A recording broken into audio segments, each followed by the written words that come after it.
দিছে তুমি আযান দিবা আল্লাহু আকবার থেকে শুরু করে আশহাদু আন্না মুহাম্মাদার রাসূলুল্লাহ পর্যন্ত। সুবহানাল্লাহ সুবহানাল্লাহ বলবেন না? জিহাদের আযান হলো, আহ্বান হলো হাইয়া আলাল জিহাদ।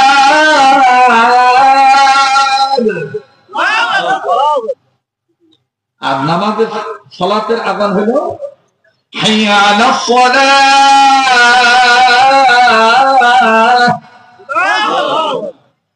কথা বলেন।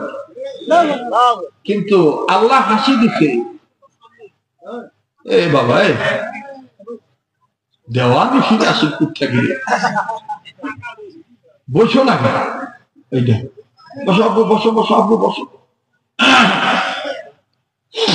কষ্ট হচ্ছে?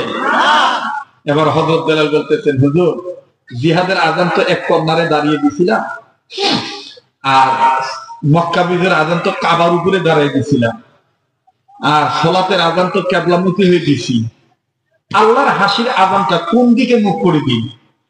নবীজি বলতেছেন, তুমি এখানে দাঁড়িয়ে যেদিকে ইচ্ছা সেদিকে মুখ করে দাও। হযরত বেলাল সেই দিন চতুর্দিকে ঘুরে ঘুরে বললেন, আল্লাহু আকবার আল্লাহু আকবার বলে আর ঘুরে। আপনারা অনেকে আযান শুনতে চাইছে, এই পাশ থেকে কে জানি বলছে আযান তো শুনালেন না, আযান কি শুনাইতে হবে?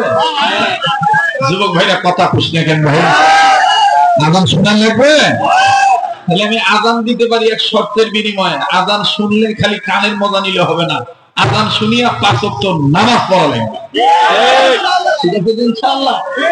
তাহলে এবারে আযানটা একটু শুনেন, রেডিও খুললে দেখবেন কারি মোহাম্মদ উবাইদুল্লাহ কত সুন্দর